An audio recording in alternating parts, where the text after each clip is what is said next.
Saat aku merantau ke Taiwan, tiba-tiba anakku video call dengan penuh luka memar dan berkata, "Bu, jangan pulang ke rumah. Tadi pagi aku dengar ayah dan wanita asing rencanakan sesuatu untuk kita. Lalu aku pulang dan melihat CCTV.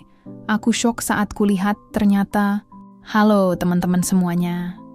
Sebelum ceritanya dimulai seperti biasa, aku mau ajak dulu kalian semua untuk tulis di kolom komentar. Dari daerah mana aja sih kalian yang lagi nonton cerita ini malam ini? Coba tulis ya. Siapa tahu ada yang satu kota, satu kampung, atau bahkan satu cerita juga sama kisah kita malam ini. Dan jangan lupa juga klik tombol like dan subscribe-nya supaya channel ini bisa terus berkembang dan menghadirkan cerita-cerita yang lebih seru, menyentuh, dan penuh makna setiap harinya. Sekarang mari kita mulai ceritanya. Malam itu, angin Taipei lagi dingin banget. Rina baru aja selesai nyuci baju majikannya. Tangannya masih kedinginan, tapi pikirannya malah kemana-mana. Hari itu genap 3 tahun dia kerja di Taiwan. 3 tahun gak pulang. 3 tahun gak pernah benar-benar tidur nyenyak tanpa mikirin rumah. Di kamarnya yang kecil, cuma muat kasur tipis dan koper, Rina duduk sambil lihat foto anaknya di ponsel.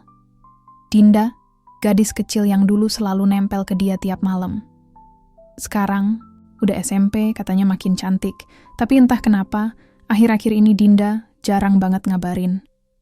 Biasanya seminggu sekali video call, sekarang 2 minggu pun enggak. Rina pikir, ya wajar, anak udah gede, punya dunia sendiri. Tapi malam itu, ponselnya tiba-tiba bergetar. Video call dari Dinda. Jam di dinding baru nunjuk angka 10.42 malam. Tumben malam-malam nelepon. Gumam Rina sambil senyum tipis. Begitu layar nyala, senyum itu langsung hilang. Dinda terlihat pucat. Pipi, kirinya ada lebam ungu, bibirnya pecah, matanya sembab kayak habis nangis seharian. "Dinda, kenapa nak?" Suara Rina gemetar. Gadis kecil itu langsung ngomong cepat-cepat. "Bu, jangan pulang dulu, tolong, jangan pulang ke rumah." Rina kaget. "Loh, kenapa? Kamu kenapa? Siapa yang mukul kamu?" "Aku dengar ayah sama perempuan asing itu ngomong sesuatu. Mereka rencanain sesuatu buat kita, Bu." Aku takut. Kata-kata itu nyangkut di telinga Rina kayak paku. "Perempuan asing? Rencana apa?" Suaranya Dinda makin pelan. "Tadi pagi aku sembunyi di kamar mandi. Aku dengar mereka ngomong mau hapus semua jejak kalau Mama pulang." "Bu, jangan pulang ya. Jangan." Tiba-tiba suara dari belakang terdengar. Suara laki-laki marah-marah. "Dinda, lagi ngapain kamu?" Layar goyang, gambar bergetar, lalu panggilan terputus. Rina bengong beberapa detik. Jantungnya berdegup kayak drum. Tangannya gemetar. Dia coba nelepon balik, tapi panggilan gak diangkat. Chat dikirim, cuma centang 1. Rina mulai panik. Dia langsung keluar kamar, duduk di lantai dapur dormitori, napasnya ngos-ngosan. "Ya Allah, apa maksudnya ini?" bisiknya lirih. Kepalanya berputar. Gambar wajah suaminya, Budi, terbayang. Suaminya itu dulu lelaki sabar. Tukang servis elektronik, sopan, sayang anak. Tapi sejak setahun lalu, ada aja yang aneh. Kadang marah tanpa sebab, kadang enggak balas pesan berminggu-minggu. Waktu itu Rina sempat curiga Budi selingkuh, tapi ia buang jauh-jauh pikiran itu. Suamiku bukan tipe begitu," katanya waktu itu. Tapi malam ini, setelah lihat wajah Dinda, keyakinan itu mulai runtuh. Rina berdiri, buka laci, ambil paspor yang selalu dia simpan di bawah baju. Tangannya masih gemetar, tapi hatinya udah bulat. Aku harus pulang. Majikannya udah tidur. Rina jalan pelan keluar dari rumah, hanya bawa ransel kecil dan uang saku. Di halte bus menuju Taoyuan, udara dingin menggigit. Tapi yang lebih menusuk adalah perasaan. Takut kehilangan anaknya. Sepanjang perjalanan, dia coba hubungi Dinda berkali-kali. Tetap nggak aktif. Cuman satu pesan terakhir yang terkirim. "Bu, kalau aku nggak bisa jawab, jangan cari aku dulu. Aku sembunyi di kamar belakang." Pesan itu dikirim jam 22.15 malam waktu Indonesia. Sekarang udah lewat 2 jam. Rina hampir nangis di kursi bus. Orang-orang di sekitarnya diam, sibuk dengan ponsel masing-masing. Sementara dia, satu-satunya yang sedang berperang melawan rasa takutnya sendiri. Waktu pesawat lepas landas, matanya nggak bisa terpejam. Ingatan tentang Dinda waktu masih kecil terus muter di kepala. Anak itu dulu manja banget, suka nyanyi sebelum tidur, suka nempel di dada ibunya, suka bilang, "Bu, nanti kalau aku udah gede, aku mau jagain mama biar mama nggak capek kerja." Rina merasa bersalah. "Maaf, nak, mama malah ninggalin kamu," sambil menatap langit. Malam dari jendela pesawat Rina berbisik, "Ya Allah, lindungi anakku. Tolong jaga dia sampai aku pulang." Pesawat menembus awan. Di bawah sana, gelap. Di atas sana, hanya langit dan doa. Beberapa jam kemudian, Rina sampai di Bandara Soekarno-Hatta. Udara Jakarta lembab, tapi hatinya tetap dingin. Ia naik travel ke kampung halaman di Subang. Sepanjang jalan, pikirannya berkecamuk. Bagaimana kalau benar suaminya selingkuh? Bagaimana kalau Dinda disakiti? Dan siapa sebenarnya perempuan asing itu? Setiap mobil lewat, setiap motor menyalip, Rina merasa seperti sedang dikejar sesuatu. Bukan manusia, tapi rasa takut. Sampai akhirnya, dini hari menjelang subuh, mobil travel berhenti di depan rumahnya. Rina turun, menyeret koper kecil. Rumahnya gelap, semua lampu mati. Tak ada suara apapun. Hanya ada satu hal yang bikin bulu kuduknya berdiri. Pintu rumahnya setengah terbuka. Ia pelan-pelan melangkah. "Dinda," panggilnya pelan. Tak ada jawaban. Cuma angin yang menyusup dari celah jendela dan suara gesekan kursi di ruang tamu. Dia melangkah masuk. Hatinya berdebar makin cepat. Dan di tengah ruang tamu, tergeletak ponsel Dinda. Layarnya retak. Rina mendekat, menatap layar itu. Masih ada satu panggilan terakhir yang belum terhapus. Video call, 11.42 PM. Lalu di pojok ruangan, sebuah lampu kecil dari CCTV masih menyala merah. Rekaman masih aktif, dan saat Rina menatap layar monitor di ruang belakang, ada bayangan seseorang berdiri di belakang sofa. Kecil, berambut panjang, wajahnya mirip Dinda, tapi senyumnya aneh. Rina sontak menjerit pelan, menutup mulut dengan tangan. Ya Allah, itu siapa? Langit Subang masih gelap saat Rina berdiri di depan rumahnya yang sudah ia tinggalkan 3 tahun. Udara pagi itu terasa berat. Ada bau tanah lembab bercampur anyir yang sulit dijelaskan. Tangannya gemetar memegang gagang pintu yang masih setengah terbuka. Dia nggak tahu harus masuk atau enggak. Tapi rasa ingin tahu lebih besar dari rasa takut. Dengan langkah pelan, ia dorong pintu itu penuh hati-hati. Engselnya berdecit panjang, seperti suara keluhan dari rumah tua yang sudah lama nggak tersentuh tangan pemiliknya. "Dinda, nak, kamu di mana?" Tak ada jawaban, hanya sunyi. Dan detik itu juga, Rina sadar, rumahnya yang dulu penuh tawa, kini berubah jadi tempat asing yang dingin. Rina memandang sekeliling. Korden tertutup rapat, debu tebal di setiap sudut, dan ada piring kotor di meja makan yang sudah mengering. Di rak TV, foto keluarga mereka masih berdiri. Rina, Budi, dan Dinda kecil, tersenyum di depan kamera. Tapi senyum itu kini terasa pahit. Dia jalan ke kamar Dinda. Pintu sedikit terbuka. Di dalam, baju-baju Dinda berantakan, sebagian tercecer di lantai. Rina memungut satu baju putih yang ada bercak merah di ujungnya. Darah, dia mencium. Bau logam samar masih terasa. Tangannya langsung lemas. Ya Allah, Dinda, kenapa ini? Suara langkah kaki tiba-tiba terdengar dari dapur. Rina menahan napas. Siapa di sana? Suaranya pelan tapi tegas, tak ada sahutan. Tapi langkah itu terdengar lagi, pelan, berat, seperti orang menyeret kaki. Rina beranikan diri jalan ke arah sumber suara. Begitu sampai di dapur, tak ada siapapun. Tapi di meja makan ada segelas air yang masih penuh, seolah baru ditinggalkan seseorang. Jantungnya berdetak makin kencang. Ia merasa rumah ini benar-benar aneh. "Bu Rina?" Suara lembut terdengar dari arah belakang. Rina berbalik.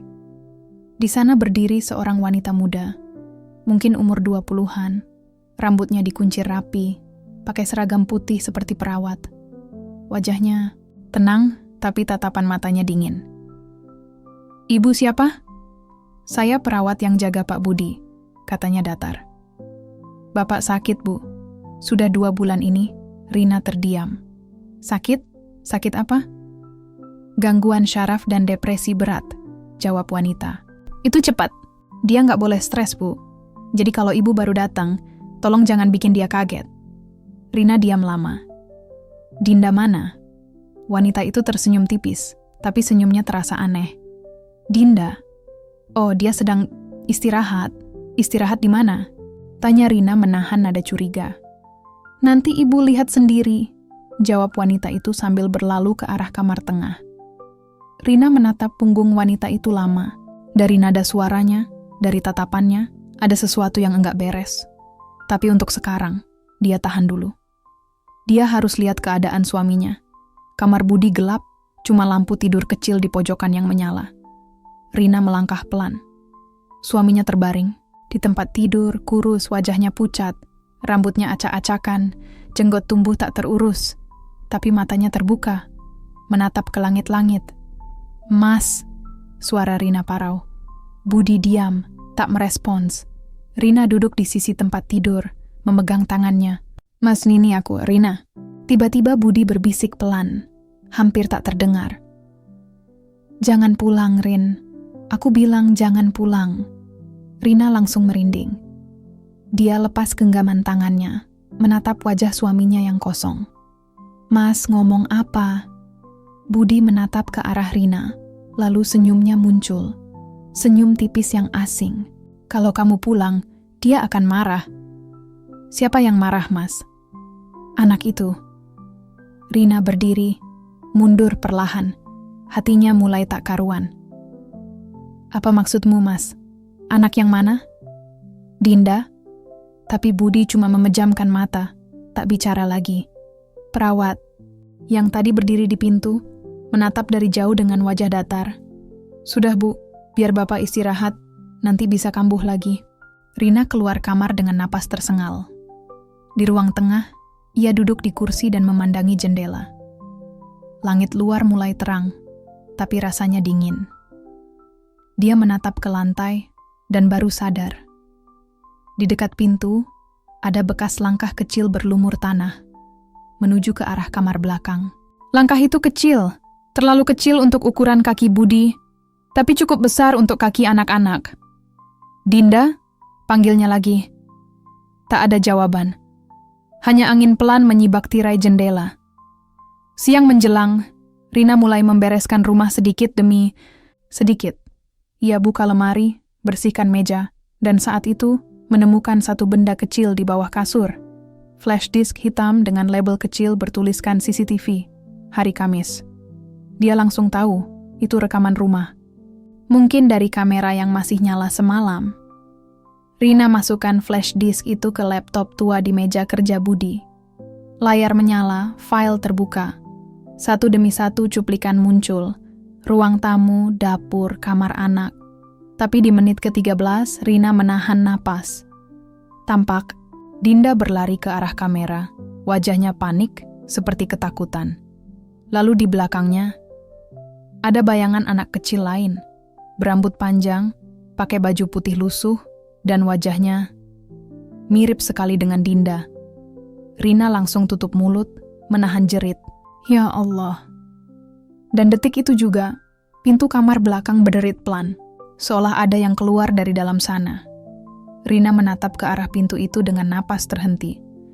Samar-samar terdengar suara tawa kecil, pelan, seperti anak kecil main petak umpet. "Ibu udah pulang, ya?" Suara itu lembut, tapi bukan suara Dinda. Rina menelan ludah, tubuhnya gemetar. Dia tahu, apapun yang sedang terjadi di rumah ini, bukan cuma soal perselingkuhan. Pagi mulai naik. Cahaya matahari menembus celah tirai ruang tamu yang penuh debu. Rina duduk diam di kursi rotan, masih memandangi pintu kamar belakang yang semalam terbuka sendiri.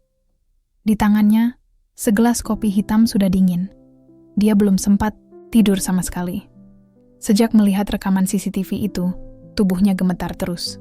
Bayangan anak kecil yang mirip Dinda itu masih menari-nari di pikirannya. Apa aku salah lihat? Atau kamera itu rusak? Tapi, mukanya mirip banget. Ia memijit pelipisnya pelan. Semuanya terasa seperti mimpi buruk yang tak selesai. Perawat muda yang kemarin ia temui akhirnya keluar dari kamar tengah, membawa nampan kecil berisi bubur. Dia tersenyum tipis. Pagi, Bu Rina. Bapak sudah agak tenang, tapi jangan diganggu dulu ya. Rina memandangi wajahnya dengan penuh tanya. Dia masih belum percaya pada perempuan itu. Suaranya terlalu tenang untuk seseorang yang tinggal serumah dengan orang sakit jiwa. Mbak, nama kamu siapa ya? Tanya Rina dengan nada hati-hati. Lina, Bu, jawabnya singkat sambil menaruh bubur di meja. Saya di sini sejak Bapak mulai sakit. Saya yang urus obatnya, makannya, semua. Dan Dinda? Lina berhenti sejenak. Tatapannya berubah. Anaknya baik-baik aja, Bu. Mungkin cuma kaget lihat kondisi Bapak. Dia di mana sekarang? Desak Rina. Lina menunduk sedikit, lalu menjawab. Dia lagi nginep di rumah teman, Bu. Takut sama Bapak kalau kambuh. Jawaban itu terdengar. Masuk akal. Tapi anehnya, hati Rina malah makin gak tenang. Suaranya Lina datar banget. Gak ada sedikit pun ekspresi empati yang keluar dari wajahnya. Setelah Lina masuk lagi ke kamar suaminya, Rina berdiri dan mulai memeriksa setiap sudut rumah. Langkahnya pelan, tapi matanya tajam memperhatikan setiap detail. Rasanya seperti orang asing yang lagi nyusuri museum kenangan. Di dinding ruang tamu masih tergantung kalender 2023. Berarti nggak ada yang menggantinya selama hampir setahun.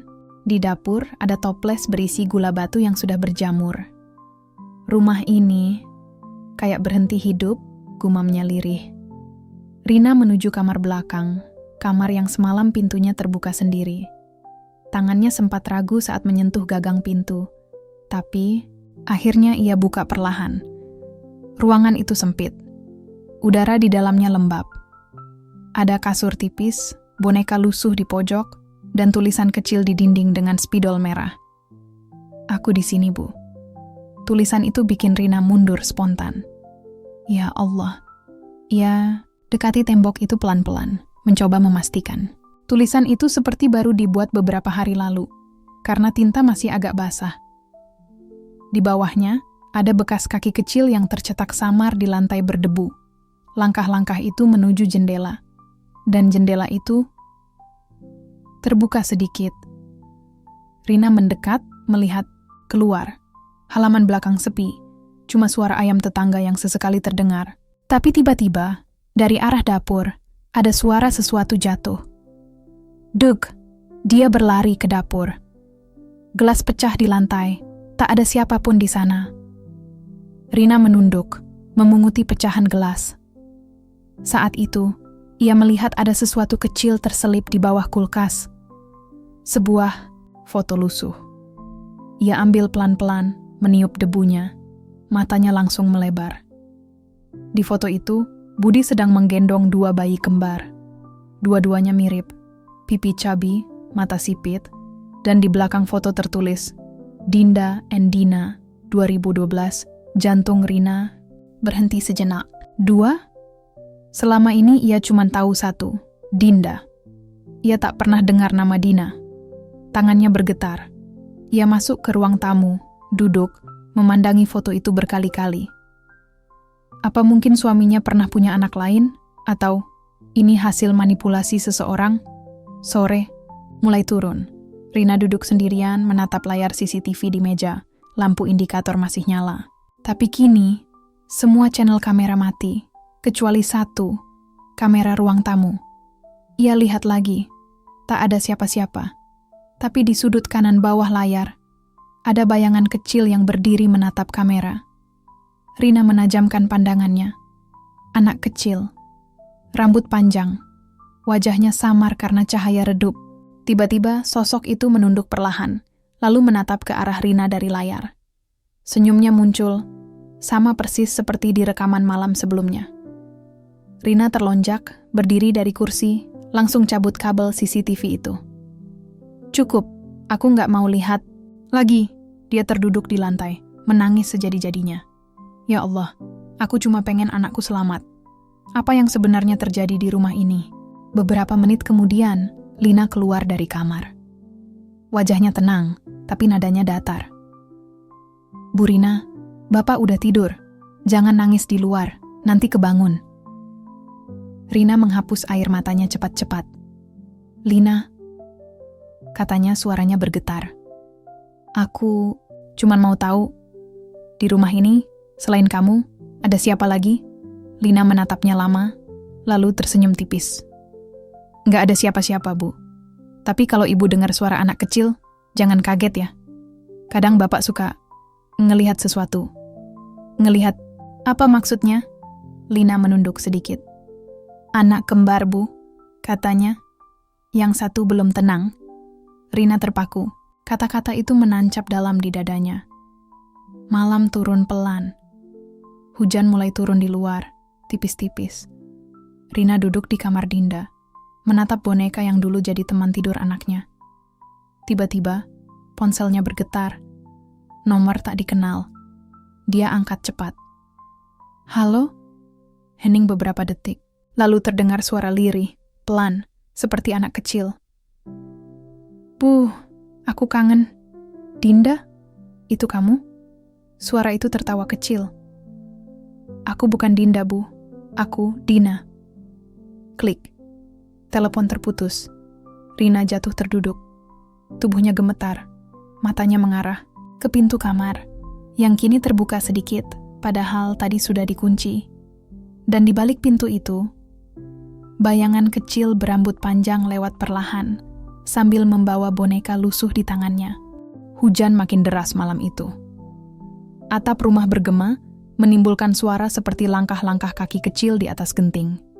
Rina menatap ponselnya yang kini tak bisa dihubungi. Nomor yang barusan menelepon, nomor Dina, tiba-tiba hilang dari daftar panggilan masuk.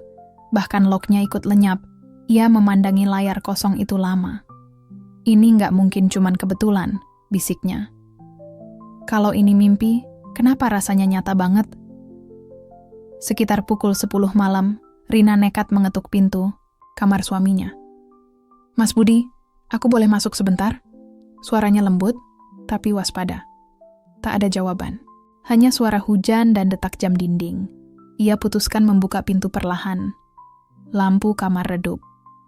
Suaminya terbaring dengan wajah pucat, napasnya berat, tangan kirinya terbalut perban. Tapi di kursi dekat tempat tidur, Lina sedang duduk, menatap, sesuatu di lantai. Lina, panggil Rina pelan. Perawat itu menoleh cepat, senyumnya tipis tapi matanya sayu. Bapak belum tidur, Bu. Tadi sempat teriak-teriak nyebut nama anak. Anak? Rina mendekat. Nama siapa yang disebut? Dina, jawab Lina lirih. Jantung Rina mencelos. Dina, kamu yakin bukan Dinda? Saya dengar jelas, Bu. Dina jangan keluar rumah nanti ketahuan. Gitu katanya. Rina langsung lemas. Ia mundur pelan, mencoba menata napas. Suaminya yang dulu penuh kasih, sekarang menyebut nama anak yang bahkan tak pernah ia tahu ada. Saat Rina hendak keluar kamar, langkahnya berhenti. Ia melihat sesuatu di rak dekat tempat tidur. Sebuah album foto berdebu. Ia ambil cepat, lalu keluar dan menutup pintu. Di ruang tamu, ia buka album itu satu persatu. Di halaman pertama, foto keluarga lama. Budi, Rina, dan bayi kecil, Dinda. Halaman kedua, ulang tahun pertama. Halaman ketiga, liburan di pantai. Tapi di halaman keempat, jantung Rina serasa berhenti. Ada foto Dinda bersama seorang anak lain, kembar identik. Baju mereka sama, hanya pita rambutnya beda warna. Dan di bawah foto tertulis dengan spidol. Dina, jangan jauh dari Dinda. Air mata Rina menetes. Tangannya bergetar hebat. Selama ini suaminya menyembunyikan bahwa mereka punya anak kembar. Tapi kenapa? Dan kenapa nama itu tak pernah muncul di satupun dokumen keluarga? Tiba-tiba dari arah dapur, terdengar suara sesuatu jatuh lagi. Kali ini bukan gelas, tapi suara berat seperti panci terguling. Rina berlari ke sana. Di dapur, lampu mati sebagian. Lina sedang berdiri membelakangi Rina. Tangannya kotor penuh darah ayam. Lina, perawat itu menoleh pelan, wajahnya datar. Maaf Bu, tadi ada ayam masuk dari belakang. Saya potong aja, sekalian buat masakan besok. Tengah malam gini kamu motong ayam? Rina memegangi dadanya, menatap tak percaya. Bapak suka daging segar, jawab Lina pelan, seolah itu hal biasa. Rina mundur 2 langkah. Ada yang aneh dengan tatapan mata perempuan itu, seolah kosong tapi penuh perhitungan. Pagi datang dengan langit kelabu. Rina duduk di teras, memegang album foto itu erat-erat. Hatinya diliputi pertanyaan yang tak punya arah. Tiba-tiba, dari ruang tamu, terdengar suara lembut Dinda. Bu! Rina menoleh cepat. Dinda berdiri di ambang pintu, wajahnya pucat, lengan kirinya masih penuh memar. Ya Allah, Nak! Rina langsung memeluk anaknya kuat-kuat. Air matanya pecah. Apa yang sebenarnya terjadi, Dinda? Anak itu menangis terseduh-seduh. Bu, aku dengar ayah dan Mbak Lina ngobrol semalam. Katanya kalau ibu pulang, semuanya bakal selesai. Bakal selesai gimana maksudnya? Dinda menunduk, menggigit bibirnya. Mereka mau ngelakuin sesuatu di rumah belakang. Katanya biar nggak ada yang tahu soal Dina. Rina menatap putrinya dalam-dalam. Dina? Dinda mengangguk pelan. Iya Bu, Dina itu adikku. Tapi ayah bilang aku harus pura-pura lupa. Rina menahan napas. Dunia seakan berhenti. Dinda, adikmu itu masih hidup? Anak itu menatap ibunya dengan mata basah. Aku nggak tahu Bu, tapi setiap malam aku dengar dia nangis di kamar belakang. Sore harinya, Rina menunggu Lina keluar beli obat. Begitu perempuan itu pergi, ia langsung menyelinap ke kamar belakang. Ia perhatikan setiap sudut, mencari sesuatu yang aneh. Lantai berdebu, tapi di satu titik, ada ubin yang warnanya sedikit beda. Ia ketuk pelan. Tok, tok. Suara dalamnya hampa. Rina berlutut, mencoba congkel ubin itu pakai pisau dapur. Setelah beberapa kali dorongan, ubin terlepas. Dan di bawahnya, sebuah pintu kecil dari kayu lapuk. Tangan Rina gemetar hebat. Ia buka pintu itu perlahan. Udara dingin keluar dari lubang di bawah lantai. Ada tangga kayu menuju ruang bawah tanah. Ia menyalakan senter ponsel, lalu turun perlahan. Ruang itu sempit dan gelap. Bau lembab bercampur busuk menyengat. Di dinding, tergantung pakaian anak kecil. Dan di tengah ruangan, ada kasur kecil dengan boneka di atasnya. Di boneka itu, tertulis huruf besar dengan spidol hitam. Dina. Rina menutup mulutnya, menahan teriak. Ia memutar senter ke arah lain, dan melihat toples besar di sudut ruangan. Di dalamnya ada pita rambut merah, sama persis dengan yang di foto album. Langkah kakinya goyah. Air matanya jatuh satu-satu. Ya Tuhan, apa yang mereka lakukan di rumah ini? Tiba-tiba dari atas terdengar suara langkah kaki cepat. Bu Rina, lagi ngapain di bawah? Suara Lina. Rina buru-buru mematikan senter, menahan napas. Langkah itu makin dekat ke pintu lantai. Lalu terdengar suara tawa kecil dari dalam kegelapan. Suara anak kecil berbisik di telinganya. Sst, jangan bilang siapa-siapa, Bu. Nanti Dina dibunuh lagi. Rina menjerit tanpa suara, tubuhnya gemetar hebat.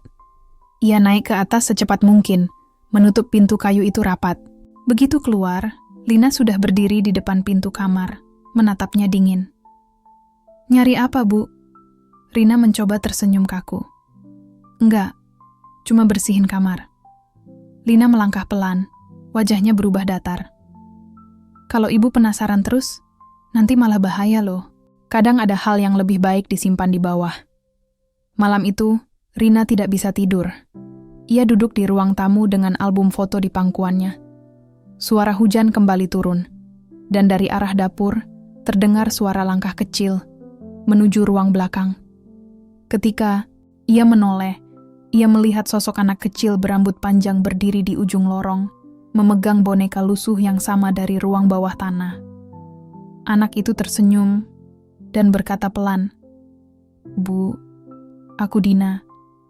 Aku cuma pengen ibu tahu kebenaran." Pagi itu, matahari muncul malu-malu di balik awan. Udara dingin masih menyelimuti rumah. Tapi buat Rina, hawa itu terasa seperti peringatan. Ada yang hidup di rumah ini selain mereka, sesuatu yang tak ingin dilihat, tapi juga tak mau pergi. Ia duduk di dapur, menatap panci kosong. Tangan kirinya masih gemetar setiap kali mengingat suara bisikan semalam. "Bu, aku Dina." Ia menatap ke arah ruang belakang. Pintu itu masih tertutup. Tapi setiap kali pandangannya jatuh ke sana, tubuhnya bergetar, seolah ada mata lain yang sedang mengawasinya dari balik kayu tua itu. Sekitar pukul 9, Lina datang membawa plastik dari apotek. "Ini obat Bapak, Bu. Tolong diminum habis makan." Nada suaranya datar, tapi ada sesuatu di tatapan matanya yang membuat Rina ngeri. Tenang, tapi tajam seperti sedang menilai. Rina mengangguk cepat, mencoba tampak biasa. "Terima kasih, Lina. Kamu udah bantu banyak." Lina tersenyum, tapi senyum itu tidak sampai ke mata. "Sama-sama, Bu. Saya cuma nurutin pesan Pak Budi. Katanya, jangan sampai ibu tahu terlalu banyak." Rina kaget, tapi ia sembunyikan dengan senyum kaku. "Hah? Maksudnya apa?" "Enggak, Bu. Bercanda," jawab Lina cepat, lalu beranjak ke kamar suaminya. Tapi Rina tahu, kalimat itu bukan candaan. Siang hari, setelah Lina keluar lagi, Rina memanggil, "Dinda." "Nak, kamu masih ingat kamar belakang yang kamu bilang suka kedengeran suara Dina?" Dinda mengangguk pelan. "Iya, Bu. Semalam aku dengar lagi, tapi pelan banget. Kayak orang nyanyi." "Nyanyi?" "Iya, lagu yang sering ayah nyanyiin waktu aku kecil." Rina menggenggam tangan anaknya erat. "Nak, mulai sekarang kalau dengar suara apapun dari situ, kamu jangan dekati ya. Pura-pura nggak tahu. Ibu yang urus." "Tapi Bu, kalau itu beneran Dina..." Sudah Dinda." Rina meninggikan suara tanpa sadar. Anaknya terdiam, matanya berkaca-kaca. Rina langsung menyesal, lalu memeluknya erat. "Maaf, sayang. Ibu cuma takut kehilangan kamu juga." Malam datang, hujan kembali turun. Suaminya mulai batuk-batuk keras. Di kamar, dan Lina belum pulang dari apotek. Rina masuk, mencoba membantu. Tapi begitu membuka pintu, ia melihat sesuatu yang membuat darahnya membeku. Di dinding kamar, ada tulisan besar dari spidol merah. "Jangan buka lagi rumah belakang. Dina sudah tenang." Rina menatap tulisan itu lama. Tangannya dingin, matanya tak berkedip. Suaminya masih tidur dengan napas berat, seolah tak tahu apa-apa. Ia melangkah mundur, menutup pintu perlahan, lalu langsung menuju ruang belakang. Lampu lorong berkelap-kelip. Setiap langkah terasa berat. Ia membuka pintu pelan, menatap ubin yang semalam ia bongkar. Masih terbuka, tapi pintu kayunya kini sedikit bergeser. Seolah ada yang baru saja keluar dari sana. Rina berlutut. Ia menyalakan senter, lalu menuruni tangga kayu dengan hati-hati. Udara bawah tanah makin lembab, tapi kini terasa lebih hangat. Dan di pojok ruangan, ada sesuatu yang baru. Sebuah kuburan kecil dari tanah basah, ditandai dengan boneka tanpa kepala di atasnya. Rina menutup mulutnya, menahan napas. Ia mendekat perlahan, menatap tulisan di papan kecil yang tertancap di sana. "Dina, maafkan ayah." Air matanya pecah. Ya Allah, tangannya gemetar, hampir jatuh. Suaminya sendiri yang mengubur anak mereka di sini. Tiba-tiba, langkah kaki terdengar dari atas. Suara pintu rumah dibanting keras. "Bu Rina!" Suara Lina. Rina panik. Ia buru-buru menyembunyikan papan itu di balik kasur bawah tanah, lalu naik ke atas dengan senter masih menyala. Begitu sampai di ruang tamu, Lina sudah berdiri menunggunya. "Lagi-lagi ibu ke bawah," katanya dengan nada dingin. Rina terdiam. "Saya kan udah bilang, jangan buka tempat itu. Itu cuma bikin bapak tambah parah." "Tambah parah gimana maksudnya?" Rina membentak, emosi meledak. Di bawah itu, ada kuburan anak saya, Lina. Anak saya, kamu tahu. Lina menatapnya datar.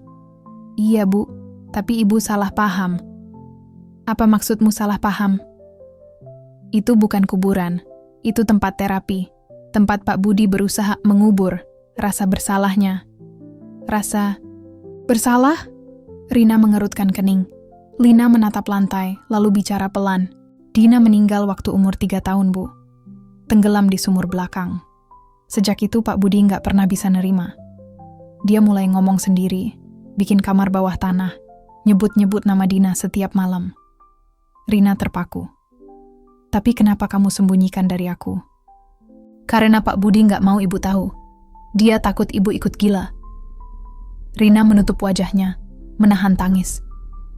Tapi di tengah isakannya, suara lain terdengar dari ruang belakang. Suara tawa kecil. Suara anak-anak. Suara yang persis seperti semalam. Lina menoleh ke arah sana, lalu memucat. Rina bangkit, menatap perawat itu tajam. Kamu bilang Dina udah mati? Lina menelan ludah, pelan-pelan mundur. Iya, Bu. Tapi kalau begitu, siapa yang ketawa barusan? Suara tawa itu berubah jadi isak. Terdengar langkah kecil mendekat dari arah lorong. Lampu berkelip-kelip, lalu padam seketika. Dalam gelap, suara itu berbisik lagi, lembut tapi menggetarkan. Aku nggak tenggelam, Bu.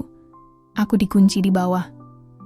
Malam itu, hujan turun tanpa henti. Petir sesekali menyambar, membuat bayangan pohon menari di dinding ruang tamu. Rina duduk sendirian di depan meja, menatap laptop butut yang ia temukan di lemari dekat ruang belakang. Laptop itu berdebu, tapi di bagian bawahnya tertulis CCTV Backup 2021. Tangan Rina gemetar saat menekan tombol power. Layar berkedip sebentar, lalu menyala. Folder demi folder muncul, dengan nama, tanggal, dan waktu. Ia klik salah satunya. 21 Mei 2021, 03:17 AM, video terbuka. Kamera dari ruang belakang menampilkan suasana gelap, hanya sedikit cahaya dari lorong. Tiba-tiba, terlihat sosok Pak Budi masuk sambil menggendong sesuatu. Langkahnya gontai, wajahnya pucat, matanya kosong. Rina menahan napas. Ia memperbesar layar. Benda yang digendong itu ternyata anak kecil. Bajunya basah, rambutnya menutupi wajah. Ya Allah, bisik Rina, air matanya mulai mengalir. Di video, Pak Budi meletakkan anak itu di lantai, lalu berjongkok sambil menangis. Maaf, ayah cuma pengen kamu tenang. Jangan ganggu Dinda lagi, katanya lirih. Anak kecil itu diam saja. Tapi tiba-tiba, kepalanya mendongak. Dan di layar, untuk sepersekian detik, Rina melihat wajahnya. Wajah Dinda, anaknya, yang masih hidup sekarang.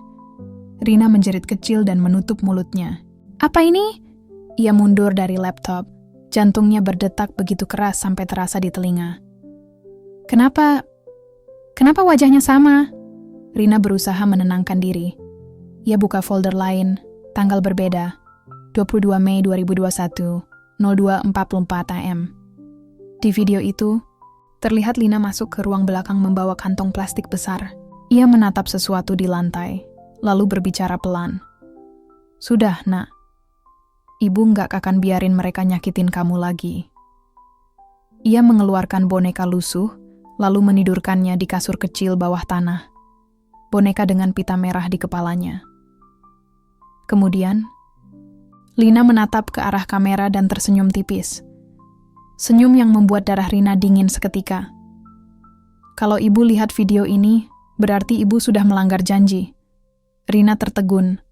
Tangannya gemetar, menatap layar tak percaya. Janji apa, Lina? Pintu depan tiba-tiba berderit. Rina refleks menutup laptop dan menyembunyikannya di bawah meja. Lina masuk dengan payung basah di tangan. Wajahnya tampak letih. Ibu belum tidur? Rina mencoba menenangkan wajahnya. Belum, lagi mikir Dinda aja. Dinda udah tidur? Udah, syukurlah. Lina tersenyum. Tapi kali ini senyum itu terasa ganjil. Ia melangkah pelan ke arah dapur, lalu berhenti di depan Rina. Ibu tahu kan, kadang CCTV bisa bikin salah paham? Rina menatapnya kaku. Kamu tahu aku buka rekaman itu? Lina hanya tersenyum samar. Saya tahu, Bu, karena saya yang masang kameranya. Rina berdiri, wajahnya menegang. Kamu ini siapa sebenarnya? Lina menatapnya lama, matanya berkaca-kaca. Saya cuma orang yang pernah kehilangan anak, Bu. Sama seperti ibu. Rina menggeleng pelan. Jangan bohong, kamu bukan cuma perawat. Lina menunduk, lalu bicara lirih. Saya ibu kandung Dina. Kata-kata itu menghantam Rina seperti badai. Dunia seakan berhenti berputar. Apa? Lina mengangkat wajahnya, air matanya jatuh. Saya mantan istri pertama Pak Budi. Waktu itu, dia tinggalkan saya saat saya hamil. Saya melahirkan Dina sendirian, sementara dia hidup bahagia sama ibu dan Dinda. Rina mundur 2 langkah, mulutnya terbuka tanpa suara. Jadi, selama ini, Dina cuma pengen dikenali. Tapi waktu saya bawa dia ke sini, dia malah... Lina berhenti bicara. Bahunya bergetar. Dia jatuh ke sumur, Bu. Saya nggak sengaja. Saya cuma mau kasih tahu Pak Budi kalau Dina itu anaknya juga. Rina menutup wajahnya, menahan isak. Semuanya kini masuk akal, tapi juga semakin kacau. Lalu, kenapa kamu datang lagi? Kenapa jadi perawat suamiku? Karena saya nggak mau dia hidup tenang setelah semua itu. Tapi waktu saya lihat, Ibu dan Dinda, saya nggak tega. Saya cuma ingin memastikan Dina nggak dilupakan. Hening panjang. Hujan masih turun, petir sesekali menyambar. Lina berdiri pelan, menatap Rina dengan mata yang penuh luka. Tapi Bu, sekarang Dina nggak mau pergi. Rina menatapnya takut. Apa maksudmu? Lina melirik ke arah tangga. Tadi waktu saya pulang, saya lihat Dinda berdiri di depan ruang belakang. Dia bilang Dina ngajak main. Apa? Rina langsung berlari ke arah kamar anaknya. Tapi kamar itu kosong. Jendela terbuka, tirai berkibar terkena angin hujan. Rina menjerit histeris. Dinda! Ia berlari ke ruang belakang. Pintu kayu bawah tanah sudah terbuka lebar. Dari bawah, terdengar suara tawa 2 anak kecil. Tawa yang sama, tawa yang identik. Ayo Bu, sini main sama kami. Hujan belum reda sejak malam tadi. Petir menggelegar, dan rumah itu kini seperti menyimpan napasnya sendiri, seolah menunggu sesuatu yang akan pecah. Rina berlari ke kamar anaknya, tapi yang ia temukan hanya boneka lusuh dengan pita merah di kepala. Boneka itu tergeletak di kasur Dinda, basah, dingin, dan beraroma tanah basah. Dinda, Nak, kamu di mana? Suara Rina bergetar, tenggorokannya terasa kering. Ia berlari ke arah tangga bawah tanah, tempat suara tawa 2 anak tadi berasal. Tangga itu gelap, hanya cahaya redup dari lampu gantung yang berayun pelan. Setiap langkah turun terasa seperti memasuki rahim rumah yang lain. Lebih tua, lebih dingin, dan lebih jujur. Di ruang bawah tanah, Rina menemukan 2 bayangan kecil duduk berdampingan. Keduanya mirip. Sama-sama berambut panjang, sama-sama mengenakan piyama putih. Salah satunya menoleh, tersenyum manis. Bu, Dinda kangen. Rina membeku di tempat. Matanya berpindah dari satu anak ke anak lainnya. Wajah mereka sama. Tapi, satu dari mereka tak punya pantulan di lantai yang basah. Nak, Rina berusaha menelan ludah. Kalian, siapa? Keduanya terdiam. Lalu, anak di sebelah kanan berdiri dan menggenggam tangan anak satunya. Kami berdua anak ibu. Tiba-tiba lampu berkedip. Suara petir menyambar di luar. Dan saat cahaya kembali stabil, yang tersisa hanya 1 anak. Berdiri di tengah ruangan, menatap Rina dengan tatapan kosong. Bu, aku Dinda. Tapi aku juga Dina. Rina menjerit dan mundur. Punggungnya menabrak dinding. Enggak, Nggak mungkin. Dinda anak ibu. Kamu bukan Dina. Anak itu mendekat pelan, langkahnya tak bersuara. Ibu ingat janji ibu sama Lina? Rina membeku. Janji apa? Janji untuk nggak pernah ninggalin kami sendirian. Tiba-tiba suara langkah kaki dari atas. Berat, tergesa, dan panik. Pak Budi muncul di ambang tangga. Wajahnya pucat, bajunya basah oleh hujan. Rina, jangan dekat-dekat anak itu! Rina menoleh cepat. Apa maksudmu? Itu Dinda. Bukan! Teriak Pak Budi. Itu bukan anak kita! Tapi terlambat. Anak itu sudah menatapnya dengan mata hitam pekat tanpa pupil. Lantai mulai bergetar.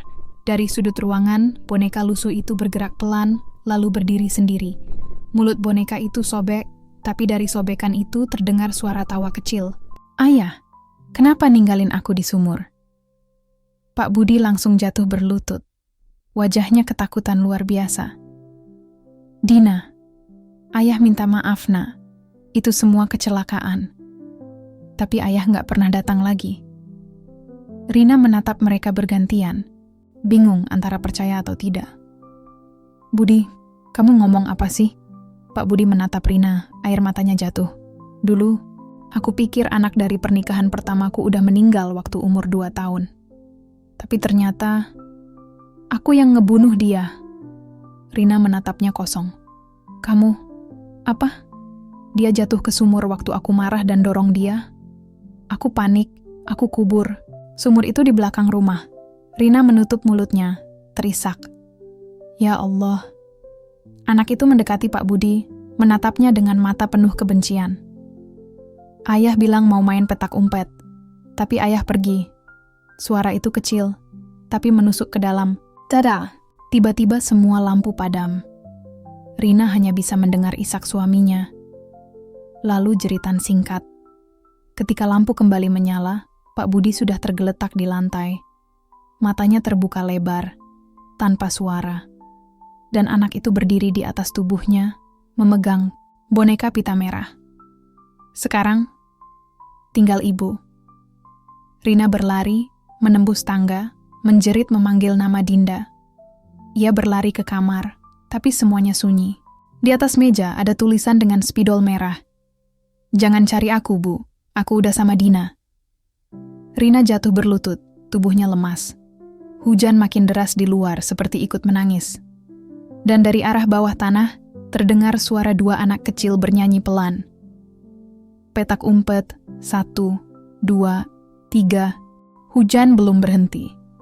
Air mengalir deras dari atap rumah, membasahi halaman yang dulu sering dipakai Dinda bermain sepeda kecilnya. Rina berdiri di tengah halaman itu, basah kuyup, memegang foto keluarga yang sudah robek di bagian tengah. Di situ, wajah Dinda dan Dina terlihat mirip, tapi satu sisi foto itu pudar seperti terbakar waktu. Dari dalam rumah masih terdengar gema lagu anak-anak. Peta umpet. 1, 2, 3. Rina memejamkan mata. Nafasnya berat. Ia tahu satu hal. Ia nggak bisa kabur. Rumah itu seperti memanggilnya kembali untuk menyelesaikan sesuatu yang belum tuntas. Ia masuk perlahan. Semua lampu kini padam. Hanya tersisa remang cahaya dari lilin di ruang tamu.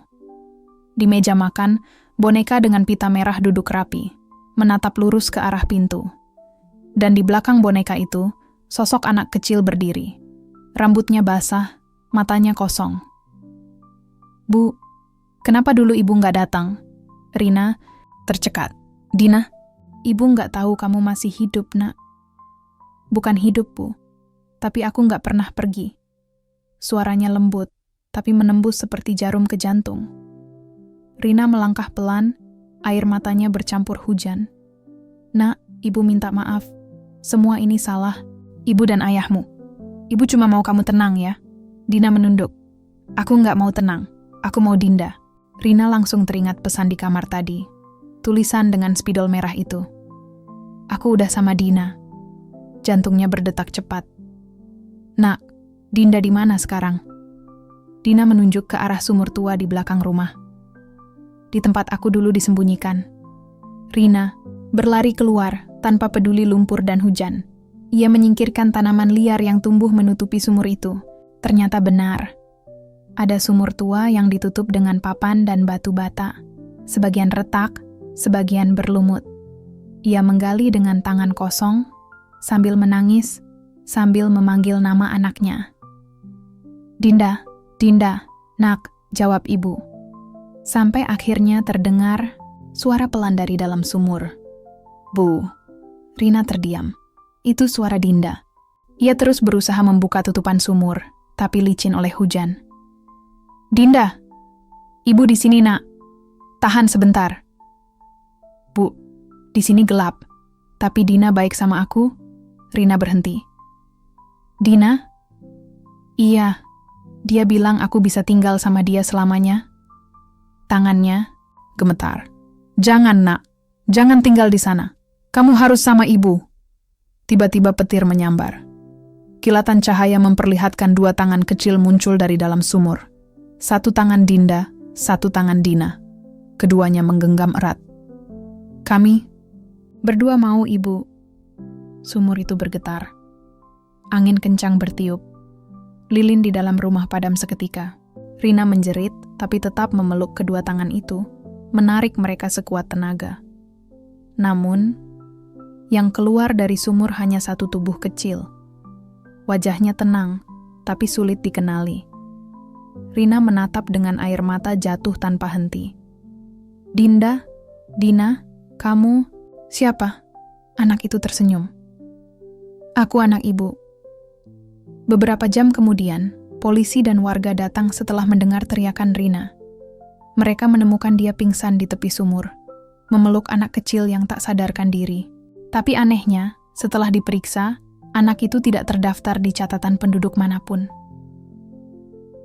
Pak RT mengenal Dinda, tapi wajah anak yang dibawa Rina malam itu tidak sepenuhnya mirip Dinda. Seolah dua wajah melebur jadi satu, beberapa minggu berlalu.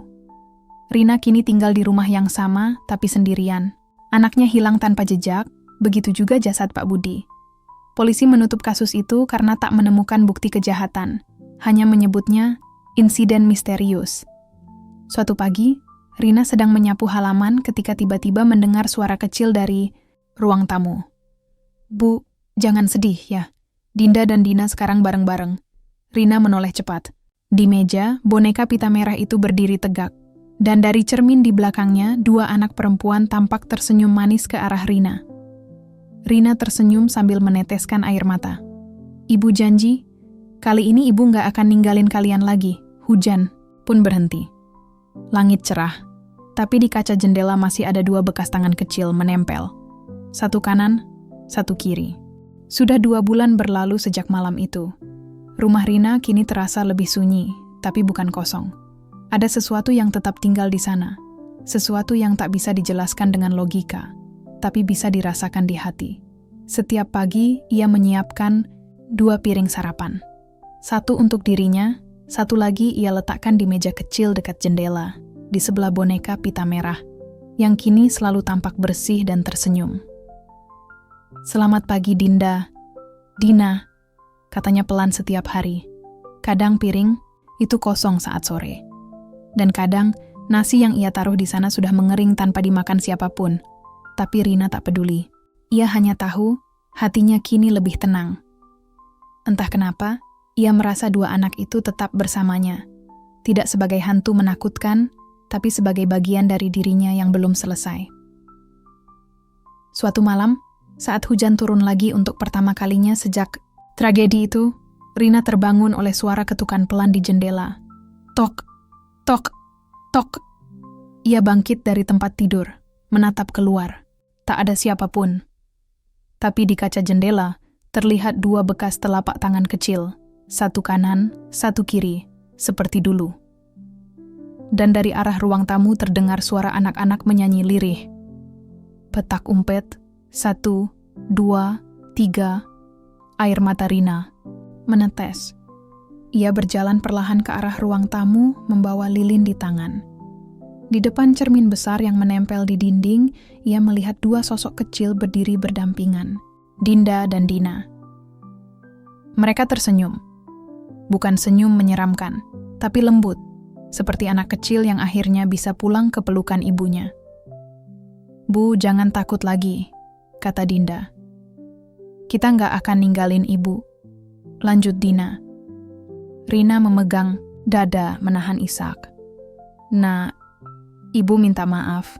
Ibu dulu cuma pengen kalian hidup lebih baik. Tapi ibu lupa, rumah nggak akan pernah jadi rumah kalau kita nggak saling jagain." Kedua anak itu saling pandang, lalu perlahan mendekat. Dari dalam cermin, mereka menempelkan tangan mereka di kaca. "Sekarang giliran ibu yang harus hidup bahagia, ya," kata mereka bersamaan. Lilin di tangan Rina bergetar. Api kecilnya padam pelan, tapi ruangan justru terasa hangat. Dan ketika ia menatap lagi ke cermin, dua anak itu sudah tak ada. Yang tersisa hanyalah bayangannya sendiri, sedang tersenyum sambil menangis. Keesokan harinya, Rina memutuskan menjual rumah itu. Bukan karena takut, tapi karena ia tahu sudah saatnya pergi. Bukan dari kenangan, tapi dari kesalahan. Ia pindah ke rumah kontrakan kecil di pinggiran kota, dekat sekolah dasar. Setiap kali mendengar tawa anak-anak di pagi hari, hatinya terasa lebih ringan. Kadang, ia masih menatap langit dan berbisik pelan, "Ibu di sini, Nak. Kalian jangan khawatir."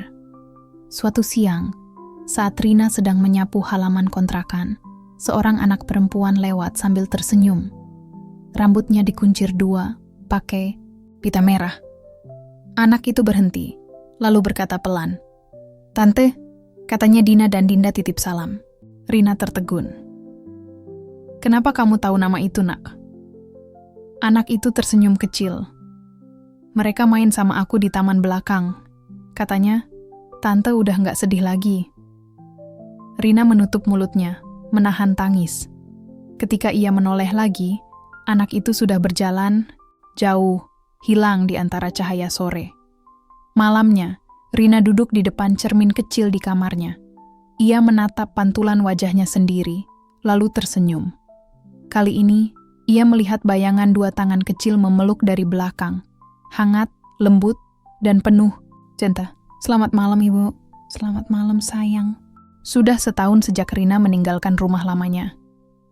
Sekarang, ia bekerja di sebuah panti asuhan kecil di pinggiran kota Semarang.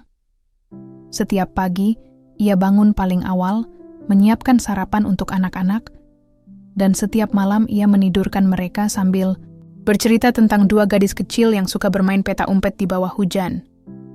Anak-anak di panti menyukai ceritanya.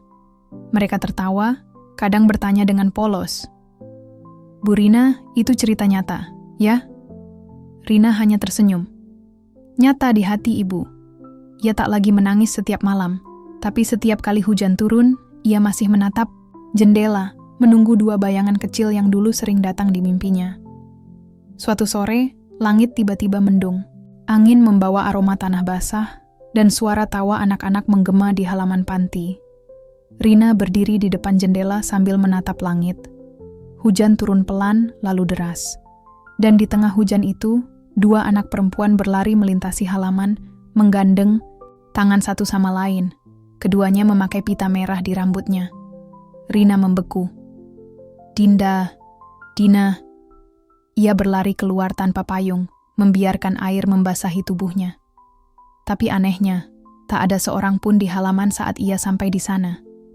Yang tersisa hanya dua pasang jejak kaki kecil di tanah basah, lalu menghilang perlahan bersama air hujan. Rina tersenyum. Air matanya bercampur hujan. "Ibu tahu. Kalian masih jagain ibu ya?" Malam itu, sebelum tidur, Rina menulis surat untuk dua anaknya.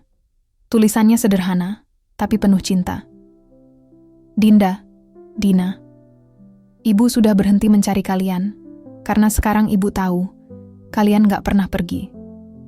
Ibu cuma mau bilang terima kasih, sudah ngajarin ibu arti cinta yang gak kenal waktu. Kalau nanti ibu capek, dan kalian mau jemput, jemputlah dengan lagu petak umpet yang dulu, supaya ibu gak takut waktu nyari kalian." Ia lipat surat itu, lalu meletakkannya di bawah bantal. Untuk pertama kalinya setelah sekian lama, Rina tidur dengan senyum di wajahnya. Keesokan paginya, Pengurus panti menemukan Rina sudah tak bernapas di ranjangnya. Wajahnya tenang. Bibirnya masih tersenyum.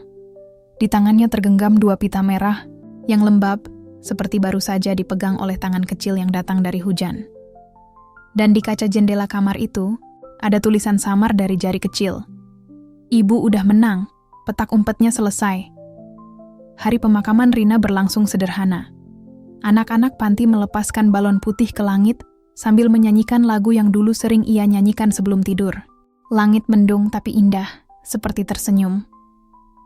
Seorang anak perempuan kecil yang baru datang ke panti beberapa hari sebelumnya, tiba-tiba menarik lengan pengurus. "Tante, aku tahu Bu Rina," katanya pelan. "Dia yang ngajarin aku main petak umpet semalam." Pengurus panti menatapnya dengan heran. "Kamu yakin Bu Rina sudah nggak ada, Nak?" Anak itu tersenyum. Tapi dia bilang, kalau kita kangen sama orang yang kita sayang, tinggal tutup mata, nanti hujan bakal nganterin. Hujan turun lagi sore itu. Dan dari langit, 2 cahaya kecil seperti bintang jatuh perlahan. 1 merah muda, 1 putih. Mereka berputar sebentar di atas panti, lalu menghilang di antara awan. Di dalam panti, boneka dengan pita merah berdiri di rak buku. Di cerminnya, kalau diperhatikan baik-baik, tampak 3 sosok. 2 anak perempuan yang tersenyum, dan seorang ibu yang memeluk mereka dari belakang.